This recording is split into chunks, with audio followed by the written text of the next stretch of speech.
आइए प्रार्थना करते हैं। स्वर्ग और पृथ्वी की सृजनहार पिता, इस मौका के लिए धन्यवाद देते हैं कि आपके पवित्र और सत्य वचन को सीखने जा रहे हैं। हमें समझने के लिए बुद्धि दे, यीशु के नाम से मांगते हैं, आमीन। जय मसीह के दोस्तों, नबी को ज्योति कैसे मिली?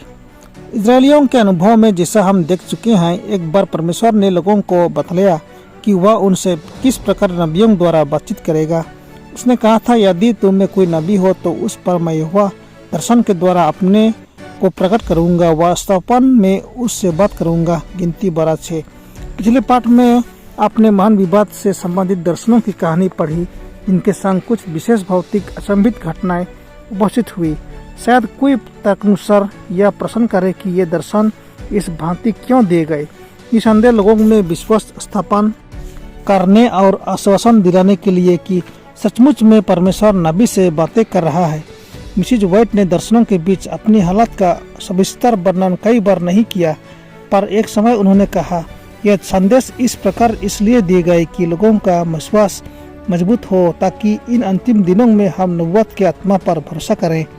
ज्यों-ज्यों मिसेज व्हाइट का काम उन्नति करता गया, त्यों-त्यों उस काम की जांच बाइबल में बताई गई, परीक्षाओं द्वारा होती गई। उदाहरणार्थ, तुम उनको उनके फलों से पहचानोगे, परंतु फल को बढ़ने में समय लगता है। ईश्वर ने दर्शन देने के संबंध में आरंभ में ही ऐसे प्रबंध दिए जिससे लोगों को विश्वास करने में मदद मिली, परंतु सारे दर्शन जिनके संग प्रत्यक्ष भौतिक अचंभित घटनाएं उपस्थित हुई, जनसाधारण में नहीं दिए गए। जिस पाठ से यह पाठ आरंभ होता है, उसमें हमें बताया गया कि परमेश्वर नबी से केवल दर्शन द्वारा ही नहीं, किंतु स्वप्न में भी बातें करेगा। यह नबूवती स्वप्न है जिसकी ओर दानियेल संकेत करता है। बबुल का राजा बेलशस्सर के पहले वर्ष में दानियेल ने पलंग पर स्वप्न देखा। तब उसने वह स्वप्न लिखा और बातों का सारांश भी वर्णन किया। दानियेल 7:1। दानियेल उस बात का बयां करता है जो उसको दिखलाई गई थी। कई मौकों पर वह कहता है, मैंने रात के दर्शन में देखा। अक्सर मिसेज व्हाइट के अनुभव में यह बात आई कि उनको दर्शन उस समय दिए गए जब रात के घंटों में उनका मन विश्राम कर रहा था। हम इस प्रकार की भूमिका संबंधी कथन पढ़ते हैं, रात के दर्शनों में कुछ बातें मुझे सफाई बतलाई गई, अथवा परमेश्वर अक्सर नबी से नबूवती स्वप्न द्वारा बातें करता था। नबूवती स्वप्न या रात के दर्शन अथवा साधारण स्वप्न में आपस में क्या संबंध है, इस प्रकार का प्रश्न उठना स्वभाव है। इस विषय में मिसेज व्हाइट ने सन 1865 में लिखा, जीवन की साधारण बातों से उत्पन्न हुए अनेक स्वप्न होते जिनके संग परमेश्वर के आत्मा का कोई संबंध नहीं है। झूठे स्वप्न और झूठे दर्शन भी होते हैं जो शैतानी आत्मा से उभारे जाते हैं, परंतु परमेश्वर की ओर से दिए गए स्वप्नों को उसके वचन के अनुसार दर्शनों की श्रेणी में रखा जाता है। इसे स्वप्न अपनी यथार्थता का प्रमाण अपने में रखते हैं जब इस बात पर विचार किया जाता है कि किस परिस्थिति के अधीन ये दिए गए और किन लोगों को दिए गए। एक समय मिसेज व्हाइट के जीवन में अंतिम दिनों में उनके पुत्र एल्डर W.C. व्हाइट ने अधिक जानकारी रखने वाले लोगों के हेतु उनसे यह प्रश्न पूछा, माता जी, आप अक्सर कहती हैं कि आप पर रात के दर्शनों में अमुक बातें प्रकट की गई। आप उन स्वप्नों का वर्णन करती हैं जिनमें आपको प्रकाश दिया जाता है। हम सब स्वप्न देखते हैं। आप कैसे जानती हैं कि परमेश्वर ही आपसे स्वप्न में बोल रहा है?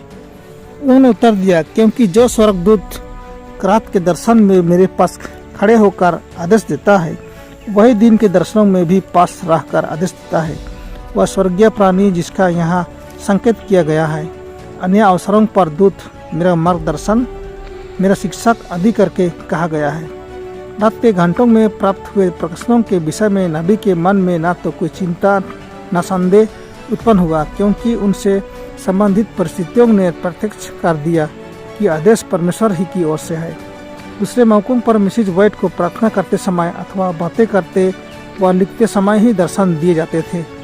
उनके साथ वालों को पता भी न चलता था कि वे दर्शन में हैं, जब तक वह बोलते बोलते या प्रार्थना करते करते रुक न जाती थी। एक दफ़ा उन्होंने यह कहा, जब मैं उत्साहपूर्ण प्रार्थना में संलग्न थी तो मुझे अपने आसपास की बातों का कुछ भी पता नहीं रहा। कमरा प्रकाश से भर गया और मैं उस संदेश को सुनने लगी जो लगता था कि जनरल कॉन्फ्रेंस जैसी सभा को दिया गया हो।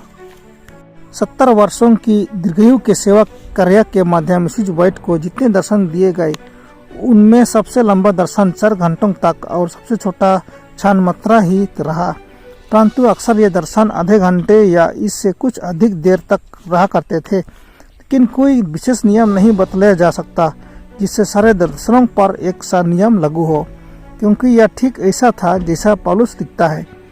पूर्व युग में परमेश्वर ने बाप दादों से थोड़ा थोड़ा करके और भांति भांति से भविष्यवक्ताओं के द्वारा बातें करके नबी को दर्शनों द्वारा ज्योति दी जाती थी, परंतु नबी दर्शन के समय लिखने को नहीं बैठता था। उसका कार्य यांत्रिक नहीं था। विशेष अवसरों को छोड़ परमेश्वर उससे बोलने के लिए कोई विशेष शब्द नहीं देता था। न स्वर्गदूत नबी का हाथ पकड़कर लिखवाता था कि ठीक उन्हीं शब्दों का प्रयोग तथा उल्लेख हो जो उसके श्रोतागणों को प्रकाश तथा शिक्षा देने योग्य हों, चाहे वे संदेश को पढ़ें अथवा सुने। कदाचित हम यह प्रश्न करें कि नबी का मन किस प्रकार प्रकाशमान होता होगा, उसको वे सूचनाएं तथा आदेश किस प्रकार मिलने होंगे जिन्हें उसे लोगों तक पहुंचाने होते हैं। जिस प्रकार दर्शन देने का कोई खास नियम निश्चित नहीं किया जा सकता, उसी प्रकार नबी को प्रेरित संदेश प्राप्त करने का कोई विशेष नियम स्थापन नहीं किया जा सकता। तो भी हर हालत में अनुभव बिल्कुल स्पष्ट होता था, जिससे नबी के मन पर अमित प्रभाव पड़ता था। इस प्रकार वह वस्तु जिससे हम देखते तथा अनुभव से मालूम करते हैं, हमारे मन पर उस वस्तु की अपेक्षा जिससे हम केवल सुनते हैं अधिक गहन प्रभाव डालती है। उसी प्रकार जब नबी उन होने वाली घटनाओं को देखता है, उसके मन पर दृढ़ और गहरा प्रभाव डाल देते हैं। पिछले पाठ में उस महान वाद विवाद से संबंधित दर्शन की कहानी का वर्णन करते हुए हमने मिसेज व्हाइट के शब्दों का प्रयोग किया था कि ऐतिहासिक घटनाओं के संबंध में वो किस प्रकार सूचनाएं मिली। दूसरे समय पर वर्णन करते हुए कि किस प्रकार प्रकाश उनके पास पहुंचा, वह बोली कि दर्शन में अक्सर मेरा ध्यान उन दृश्यों की ओर आकर्षित किया जाता है जो पृथ्वी पर होते हैं। कभी कभी मुझको सुदूर भविष्य में पहुंचाया जाता है और होने वाली घटनाएं दिखलाई जाती हैं, फिर मुझको वे घटनाएं भी दिखलाई जाती हैं जो भूतकाल में हुई थी। इन बातों से स्पष्ट होता है कि एलेन जी व्हाइट ने इन घटनाओं को मानव प्रत्यक्ष रूप में साक्षात गवाह के रूप में देखा, फिर वे दर्शन में उनके सामने प्रदर्शित हुई, जिससे उसके मन पर स्पष्ट प्रभाव पड़ा। अन्य समयों पर उनको ऐसा लगता था कि मानो वह सचमुच सामने आए दृश्य में भाग ले रही हैं और महसूस कर रही, देख रही तथा आज्ञा पालन भी कर रही है, जबकि वास्तव में वह भाग नहीं ले रही थी, परंतु उनके मन पर ऐसा प्रभाव पड़ा जिससे वह भूल न सकी।